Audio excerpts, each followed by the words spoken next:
مفتی فضل احمد صاحب نے رضا کبیرہ کے حوالے سے ایک بات کی، تو ہم ان کی خدمت میں کچھ عرائض رکھنا چاہتے ہیں کہ مفتی صاحب ہم آپ سے توقع یہ رکھتے ہیں کہ آپ لوگوں کو بتائیں کہ شیعہ کبھی بھی توہین نہیں کرتے، شیعہ وہ مطالب بیان کرتے ہیں جو آپ کی کتابوں میں ہیں۔ تو اس حوالے سے اگر کوئی شخص یہ کہتا ہے کہ شیعوں نے آ کر توہین کر دی اور یہ کہا کہ حضرت عائشہ اس نظریے کے قائل تھیں کہ وہ بڑے مردوں کو دودھ پلایا جائے اور پھر وہ محرم بن جائیں تاکہ وہ ان کے ساتھ نشست و برخاست کر سکیں، تو یہ چیزیں آپ کی اپنی کتابوں میں موجود ہیں۔ اگر شیعہ بیان کرتا ہے تو یہ توہین، اگر آپ کہتے ہیں کہ توہین ہے تو یہ توہین آپ کی اپنی کتابوں نے کی ہے۔ آپ سے گزارش کریں گے، پہلی بات ہے کہ جو اگر شیعہ یہ آ کے بیان کر دیتا ہے، اور شیعہ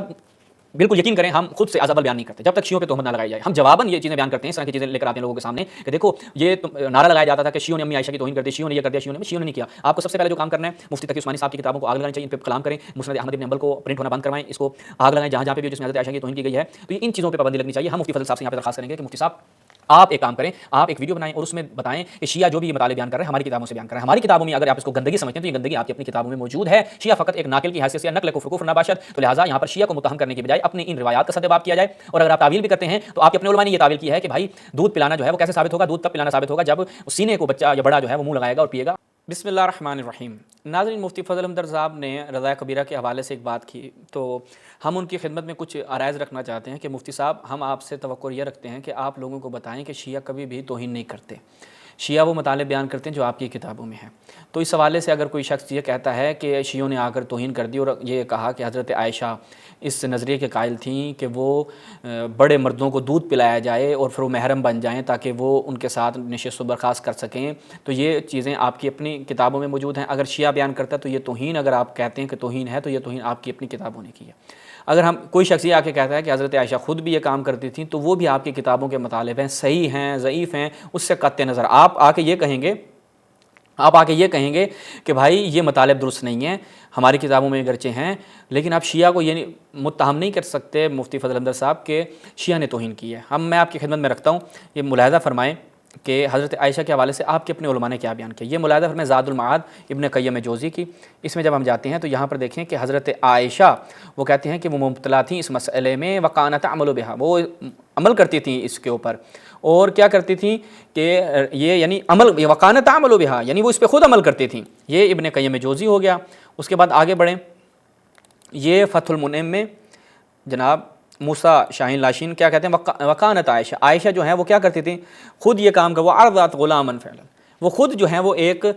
غلام کو، ایک جوان کو انہوں نے دودھ پلایا، کس لیے؟ تاکہ وہ ان کے پاس آ سکے، اور بقیہ امہات المومنین اس کا انکار کرتی تھیں۔ اب یہ کس کا قول ہے؟ کسی شیعہ کا نہیں ہے، کسی رافضی کا نہیں، کسی ناسبی کا نہیں۔ آپ کو اگر کلپ بنانا ہے، آپ کو اگر مذمت کرنی ہے تو ایسے علماء کی کرنی چاہیے، آپ کے اپنے علماء کی کرنی چاہیے۔ یہ ایک اعتدال ہے جس کا ہم آپ سے تقاضا کرتے ہیں، جو آپ نے کام کیا کہ بھائی آپ نے لوگوں کو آ کے بتایا کہ شیعہ توہین نہیں کرتے، شیعہ یہ کام نہیں کرتے۔ آپ کی اپنی کتابوں میں امیر المومنین کی، آپ بخاری کی کئی روایات جو امیر المومنین کے ابو جہل کی بیٹی کے حوالے سے آپ نے اس کو رد کیا، اور کتنی ایسی روایات جو مختلف کتابوں میں لیکن توہین پہ مبنی تھی، آپ نے اس کو رد کیا، تو اس کو بھی آ کے رد کریں۔ یہ ملاحظہ فرمائیں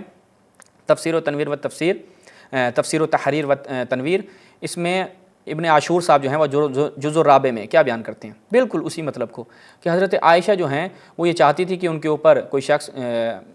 آئے اور حجاب کا مسئلہ نہ ہو، عرضات ہوں، تو وہ ان کو دودھ پلاتی تھیں، ٹھیک ہے، اور تعویل کرتی تھیں کہ نبی نے اس کی اجازت دی ہے۔ تو یہ آپ کے اپنے علماء نے بیان کیا ہے۔ اور اس کے ساتھ ہم اب مفتی صاحب نے ایک اور بات کی کہ رضاعت کا معنی، وہ کہتے ہیں رضاعت کا معنی یہ نہیں ہوتا کہ چھاتی جو ہے وہ سے دودھ پلایا جائے، بلکہ رضاعت کا معنی یہ ہوتا ہے برتن میں بھی ڈال دیا جائے۔ تو مفتی صاحب اگر شیعہ یہ مطلب بیان کرے تو آپ کی اپنی کتابوں سے بیان کریں۔ ملاحظہ فرمائیں المحلہ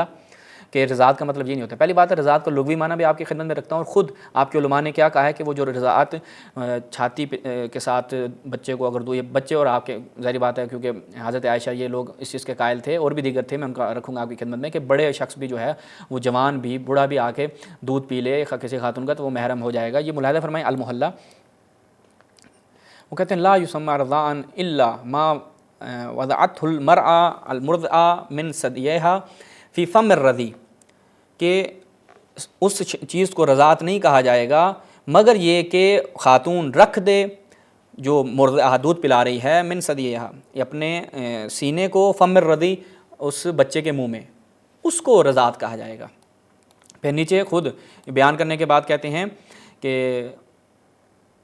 اپنی قال ابو محمد، یہ ابن حزم اندلسی صاحب جو ہیں وہ خود کہتے ہیں کہ لیس بالرضاع انما الرضاع ما مس من الثدی، ھذا نص قول لیس وھذا قولنا وهو قول ابی سلیمان واصحابنا، کہ یہ جو بات ہم نے کی ہے کہ مس جو ہے، ٹھیک ہے، یعنی ہم اس کو اردو میں ترجمہ یہ کرتے ہیں کہ چھاتی سے دودھ کو پینا، ٹھیک ہے، یہ مس کا مطلب چوسنا ہوتا ہے، یہ پینا، یہ رضاعت اس کو کہا جاتا ہے، یہ رضاعت ہوتی ہے کہ انما الرضاع، جو رضاعت ہوتی ہے وہ یہ ہوتی ہے کہ چھاتی سے دودھ پیا جائے، نہ کہ برتن سے۔ تو یہ آپ کے اپنے علماء نے اس کو بیان کیا۔ اب ہم خود آپ کو دکھا دیتے ہیں کہ آپ کے اپنے علماء نے رضاعت کا کیا معنی کیا ہے۔ یہ ملاحظہ فرمائیں تحفۃ المحتاج بشرح المنہاج، اس میں جب ہم جاتے ہیں تو مجھ سے ملاحظہ فرمائیں کہ یہ لغت میں کس کو کہتے ہیں؟ چھاتی سے چوسنے کو مس صدیہ، کہ ایک شخص جو ہے وہ چھاتی سے، یعنی بچہ ہو یا آپ کے ہاں بڑا بھی، وہ جب چھاتی سے دودھ پیے گا تو اس کے اوپر رضاعت کا اطلاق ہوتا ہے، اسے کہا جاتا ہے رضا، ٹھیک ہے۔ اور بھی دیگر کتابوں میں یہ چیز نقل ہوئی ہے، ہم ایک اور مورد آپ کی خدمت میں رکھ دیتے ہیں، کتاب الشروط و علوم الصکوک جناب محمد سمرقندی صاحب کی، اس میں امتص صدیہ، کہ اگر کوئی شخص بچہ جو ہے وہ کیا کرے، امتص یعنی آپ اس کو لغت میں دیکھیں یعنی پینا، چھاتی کو منہ لگا کے پینا، تو یہ چیز ہوتی ہے۔ تو لہٰذا مصب یہ ہماری طرف سے کوئی ایسی توہین نہیں ہے، بلکہ آپ کی اپنی ہی کتابوں میں یہ، اب یہ رضاعت کا معنی میں نے آپ کے لیے واضح کر دیا۔ آپ خود دیکھیں حضرت عائشہ اس کی قائل تھیں، یہ ملاحظہ فرمائیں اون المعبود شرح سنن ابی داؤد الجزء السادس مع شرح الحافظ ابن قیم الجوزی۔ اچھا، اس کی 6 جلد میں جائیں تو اسی روایت کے حوالے سے کہ کانت عائشہ تأمر بنات اخواتها و بنات اخوانها ان یرضعن من احبت عائشہ ان یراها و یدخل علیہا، کہ جسے عائشہ چاہتی تھی کہ وہ آئے اس کے پاس اور اس کے پاس بیٹھے، جسے حضرت عائشہ چاہتی تھی، وہ ان کان کبیرن، وہ چاہے بڑا ہی کیوں نہ ہو، کوئی بڑا شخص ہے وہ آنا چاہتا ہے، تو وہ حکم دیتی تھیں اپنے بھائی کی بیٹیوں کو، اپنی بہنوں کی بیٹیوں کو، وہ حکم دیتی تھی کہ کیا کرے، وہ دودھ پلائیں تاکہ وہ محرم بن جائے گی، خالہ بن جائے گی، پھوپھی بن جائے گی، پھر وہ شخص جو ہے اس کے پاس آ جائے، جب محرمیت ایجاد ہو جائے گی تو وہ آ جائے گی۔ یہ حضرت عائشہ حکم دیتی تھی، باقاعدہ یہ کام کرواتی تھیں۔ اچھا، کتنی مرتبہ؟ 5 رضاعات، 5 مرتبہ جو ہے وہ یہ کام انجام پائے تو محرمیت ایجاد ہو جاتی ہے۔ اچھا، وابت ام سلمہ اور دیگر ازواج رسول جو تھیں وہ اس چیز سے یعنی وہ اس چیز کو قبول نہیں کرتی تھیں کہ اس رضاعت کے ذریعے جو ہے وہ لوگ ان کے پاس آئیں۔ اچھا، اور کیا کہتی تھیں آگے دیکھیے گا، وہ کہتی تھیں کہ شاید واللہ ما ندری لعلہ کانت رخصہ من النبی لسالم، کہ یہ شاید وہ جو آپ بخاری سے بھی روایت پیش کرتے ہیں کہ یہ شاید رخصت جو ہے وہ سالم کے لیے ہو، لیکن حضرت عائشہ اس کے لیے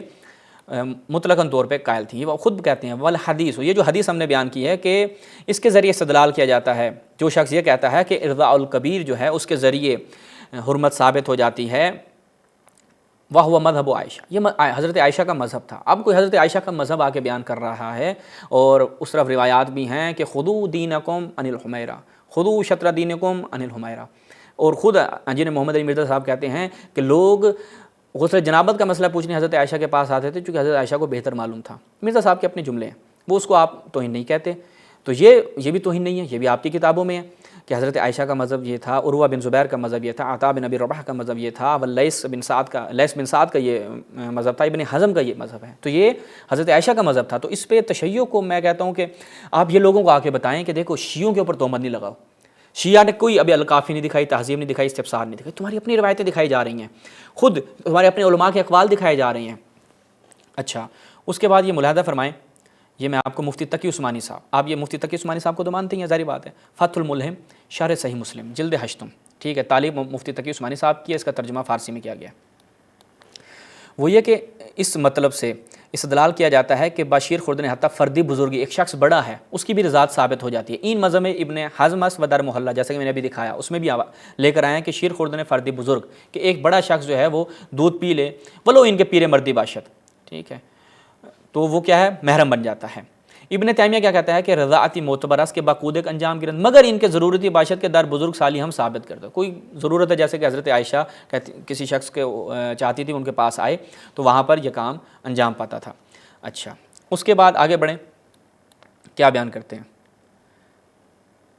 الباج،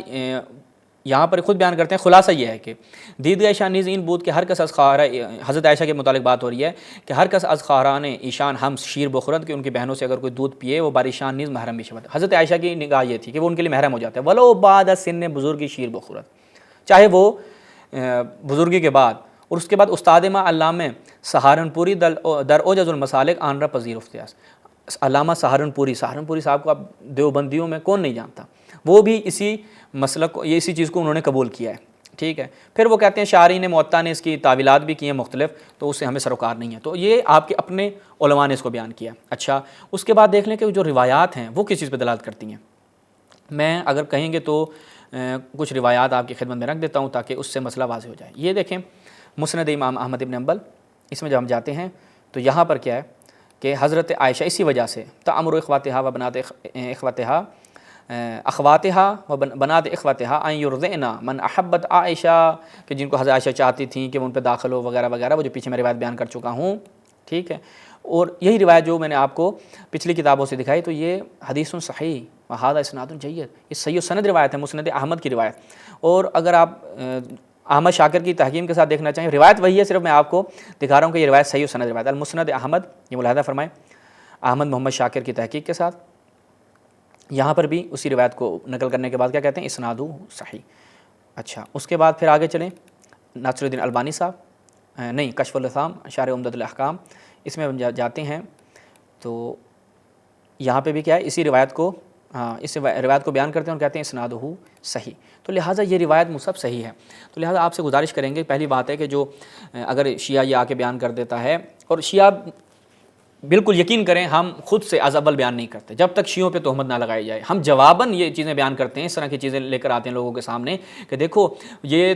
نعرہ لگایا جاتا تھا کہ شیعوں نے امی عائشہ کی توہین کر دی، شیعوں نے یہ کر دیا، شیعوں نے نہیں کیا۔ آپ کو سب سے پہلے جو کام کرنا ہے، مفتی تقی عثمانی صاحب کی کتابوں کو آگ لگانی چاہیے، ان پہ کلام کریں، مسند احمد بن حنبل کو پرنٹ ہونا بند کروائیں، اس کو آگ لگائیں جہاں جہاں پہ بھی ہو جس میں حضرت عائشہ کی توہین کی گئی ہے، تو یہ ان چیزوں پہ پابندی لگنی چاہیے۔ ہم مفتی فضل صاحب سے یہاں پہ درخواست کریں گے کہ مفتی صاحب